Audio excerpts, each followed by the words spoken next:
What's happening, everyone? Nicky Hawkins here, West Ham Fan TV, back once again with another video. Now, after the disaster of last week's Musings, I thought we'd give it another go. This is the show where we pick you 3 questions. I have my say, then we get into your comments, the most important. I picked you 3 questions this week, so let's get straight into them. Question 1.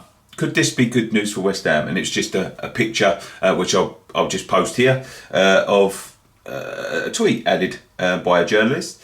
So it says, UEFA to blow final whistle over financial fair play. It will be announced a new system of financial control that will leave much more freedom of spending to clubs. Now, this makes me laugh because there's been they try to monopolise these clubs, and I don't think there's no coincidence that all of a sudden two of the giants, Barcelona, Real Madrid, start to find themselves in financial trouble. Then all of a sudden there's relaxations of the laws of financial fair play. It's ridiculous. I remember Barcelona a couple of years ago having a transfer ban but still signing players. It's wrong. You know, financial fair play was brought out a few years ago to protect the smaller clubs. I think. Well, that's what they said. It was brought out a few years ago to protect the smaller clubs and stop them from overspending and becoming, insolvent and things like that. In reality, it was designed to keep the big six, and any sort of club that came along that could afford it, i.e. Man City, was allowed to flout financial fair play rules with a financial penalty, absolutely. But you've seen their ban from the Champions League this season already uplifted and all of that sort of thing. So was it working? No. Is it good news for West Ham? Now, I'll tell you how it could be good news for West Ham. It could be good news because it then gives a potential buyer of the club a chance to invest into the club. It gives them a chance to, try and make us an overnight success, the way that Man City did it. So like a Sheikh Mansour or someone who with that sort of money could come in. The brand's already there, London, Olympic Stadium and all of that sort of stuff. It could potentially, give one of these big wigs a chance to say, well, we can go in there, invest this money and make this club a success. We could brand this club and all that, and let's not kid ourselves. There is no one out there that's going to make us successful who just loves the club, because it's all about the money. We've had a great season this season. I'm not expecting the same next season because that's the way it is. The owners are not going to invest, so it would give what's the word? A billionaire, like one of these tycoons, an opportunity to think, now we can spend as much as we want. We can really work with that. It could also give us good news because it gives the current owners less places to hide. We've heard excuses from them over the last few years about how they can't spend the money. They want to spend the money, but they can't spend the money because of financial fair play. And if those sort of rules are not in place, you can't hide anywhere. You have to live up to what you promised. But it could be good news for West Ham. It probably will change nothing, to be quite honest with you. Let's take some of your quotes, some of your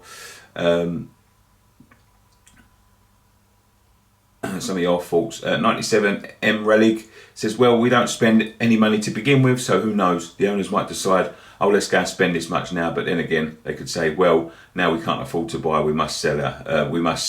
But let's see. Mark Sherburne Brown says, nothing to do with FFP. They are the issues with buying, selling players. They are not very tight with budgets. We need to hope that they support the manager in the next round of transfers and keep the momentum moving forward. Ruddy Game says, makes no difference with those tight owners. They will find another excuse not to spend, I'm sure. WHU Mike says, that's Enigma UK _Mike. Depends who's spending the money. If it lets those Gibbons up top spend what they want, then we're going to end up with 4 in Valencias a season. As other things, if the money is spent, well, obviously a big help. If it's spent badly, then it's pointless. Denv says, not really. Other clubs like Villa and Everton will outspend us, especially after we've just announced losses of 60+ million. Molly Bronson, which is Sean Burton 95, says, If it means wage caps are lifted, then most definitely FFP come in and favoured the already top clubs. Greg Hobbs said, I don't think it'll change. I don't think a change of rules will change Sullivan's approach to transfer dealings. He's a regular bargain hunter. And Darren Dillaway says, GSB just shit themselves. Thank you very much. Number 2, we see the game against Arsenal last week, which was unfortunate. Not the worst result in the world. I do still say that, but it's becoming a particular hot trend amongst West Ham fans about David Moyes and his tactics towards these so-called Big Six clubs. We see, we attacked Arsenal last week. We attacked Man United at the at the London Stadium earlier on in the season, and we had a great result. When we stop doing that and we go into these negative tactics, we're susceptible to conceding goals. We don't have much outlet, and then teams really start to settle against us. So my question was, is Moyes undoing a lot of the good work with the negative tactics and substitutions he employs in big games against the Big Six at certain points of games?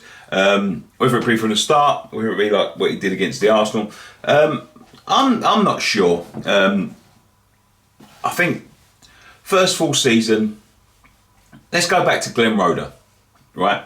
The late Glenn Roeder recently passed away, and we're very sorry to have that. When he took over the side, we come 7th. He took over from Redknapp. We come 7th in the league. It was all hunky-dory, had a good side. Everything seemed hunky-dory. But the next season we struggled. So I don't think he's undoing a lot of the good work that he's done. Although I think, what is the definition of insanity? It's doing the same thing and expecting different results. So I think he's a bit mad. But maybe maybe he just feels that he hasn't got the personnel to do this against the big sides. Maybe, you have to give him another summer. You have to give him, you've got players on the books like Anderson, Yarmolenko, Lanzini, that he just, I think Lanzini's had like 2 starts all season, and everything he has done with the players, and the addition of Lingard has given us, Lingard was far and beyond our best player last week. Our best player, he's positive, he's attacking. We still haven't got a centre forward, which he's baffling. We're not going to have one as well until the summer now. So we have got.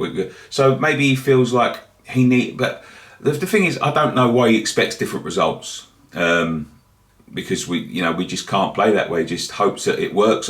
I guess.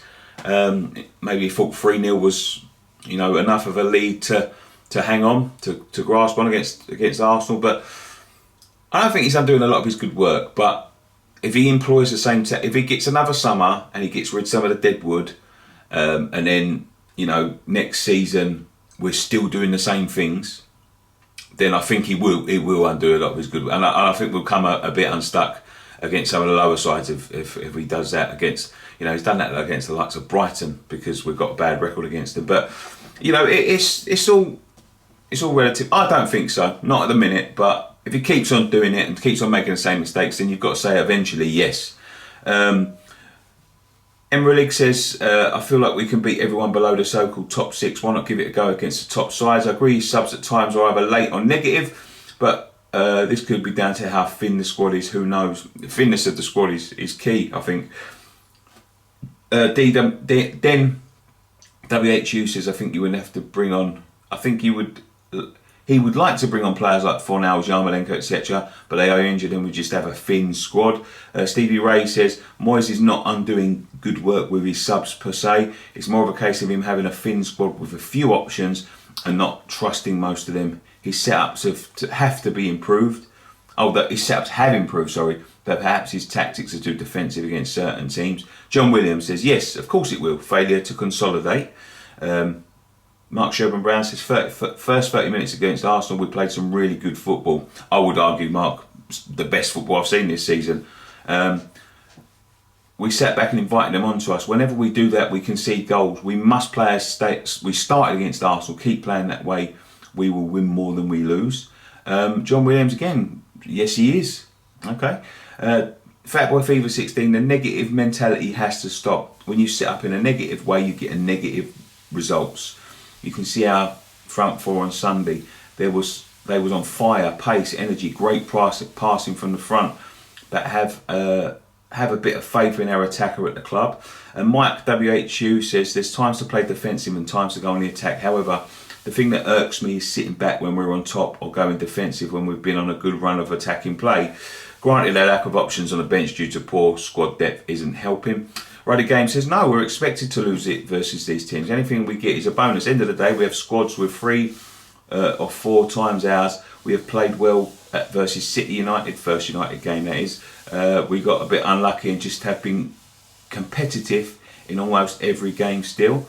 Greg Cobb says, not the best record in the top 6, even at Everton.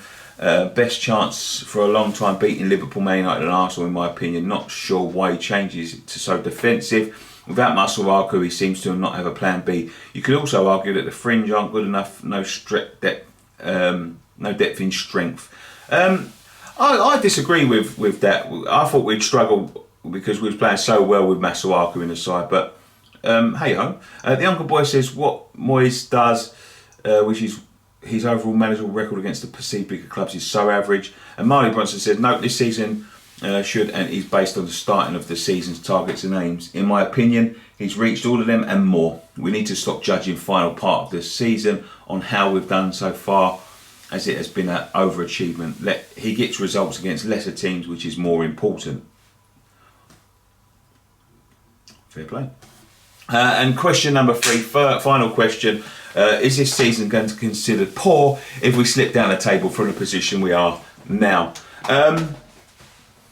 No. I think is the simple answer to that. No, I don't think it will be considered poor. I would love to get European football, and to be honest, we are from the position we're in, is we're expected to get European football. But I can't think that it's going to be considered poor if we miss out by the skin of our teeth, because because we were so low last year. We survived, mathematically, the 37th game of the season. So moving up the table, playing the way we have, getting some good results against teams we normally slip up against, has been a vast improvement. Now, we could slip down the table. This is a mental season, but we've got a good chance of making Europe. But if we finish just outside the Europa League spots, I don't think it would be it would undo sort of all the work. What was the question again? I forgot. Hold on 1 second. It wouldn't be considered a poor season. I think that finishing and not progressing from where we were last season and finding ourselves in a relegation fight would have been a poor season. But we have to manage our expectations. We all love, bantering everyone saying we're going to make the Champions League. I don't expect to make the Champions League. I don't even expect to make the Europa League. But it's good white last. And if somehow it happens, I don't even think that should set a precedent of, if somewhere we're getting to the Champions League, you can't turn around there and say, well, our aim should be Champions League every season. But our aim should be to progressively finish in that top 8 if we want to progress, and find yourself like possibly 4 or 5 seasons on that, and then start to expect the top 6, then start to expect the top 4. I think that's not that I'm saying that we shouldn't be going for Europe, or it can't happen, or we shouldn't be disappointed for losing games and all that. But realistically, you need to set them foundations in place. Build upon a squad and all that sort of stuff. If we get the Champions League, it has to be accelerated. Europa League, it has to be accelerated. But that's fitting players into the club that fit into the club, and not just buying shit for the sake of buying shit like we've been, like the last 2 times we get in Europe, we bought some absolute dross, to be quite honest with, just to fill squad places and just to make sure there was someone on the pitch. We can't do that if we get into the European places again. Just as simple as that, really. Let's take some of your comments on this one. But no, short answer is no. James Fatboy Fever says, if we don't finish in European football, position, then yes, it would be a failed season. We need to be looking up and then looking at staying in the league. We are better than that. Top 7 is a must. If we don't get that winter transfer window, and no striker would have to be looked at. Yeah, I think so as well. Depends on your thinking. I think we must try this Mark Sherburn Brown, by the way, and win every game and finish as high as we can. I still believe we can finish in the top 4, but I've always believed, been positive in that way. We must strive for greatness. Stevie Ray says, I would not consider it as poor as before the season began. Most fans and I was expecting a mediocre season. Fucking hell, mate. After the Newcastle game, I thought we was going down. Therefore, it's been a very good season. Of course, we don't make it into Europe. It would be disappointing after such a good run. However, the season would still be a good one. Enigma Mike says, going into the season, I genuinely thought we were going to go down, especially after Newcastle. Snap. So it's great that we are where we are. Having said that, having been in this position, if we slip down from the European places, then you have to look at it like a collapse, regardless of the pre-season predictions. 97 Emerald says, I still feel like anything below top 7 will be considered poor, considering how well we've been playing this season, but I feel like we can get a top 6 finish. Scarborough Hammer, anything 7th and upwards would be an unbelievable season. I feel lower than that would be disappointing. Neil Clark says, we have overachieved this season with a squad not up to top 6 standards, both in numbers and quality. I tend to think that we will finish 7th or 8th, but regardless, it's been a great season. Think back how it was the first game of the season. Rodney Game says, success always depends on perspective. Of course, we want more, but if anyone has said 10th or higher at the start, we would all have been more than happy. I'm going to take a couple more on this one. Denver, I'd be disappointed, but if West Ham was offered 10th place back in August, 99% of our fan base would have taken it, especially after Diangana, Sal, JP 83712371 says, of course, at the start of the answer would have been no, but when you've worked so hard to get somewhere, it's hard to be happy if it all slips at the end. In my opinion, it would be because of some poor decisions from Moyes. And James Noonan says, it wouldn't say that because I wouldn't say that it becomes a poor season, but it would be a disappointment. Thank you so much for joining us on this edition of West Ham Fan TV's Midweek Musings. I left it to the weekend because, quite frankly, we've got no football. Now we are building up towards the football, we're building up towards the Easter weekend, and we're going to be producing some new content for the Patreon. So podcast, or a podcast, is coming back. I think Dom's going to be taking over the podcast from now on. So yeah, look out for that on the Patreon site if you can do that. It will be available later on to everyone, but patrons get first and exclusive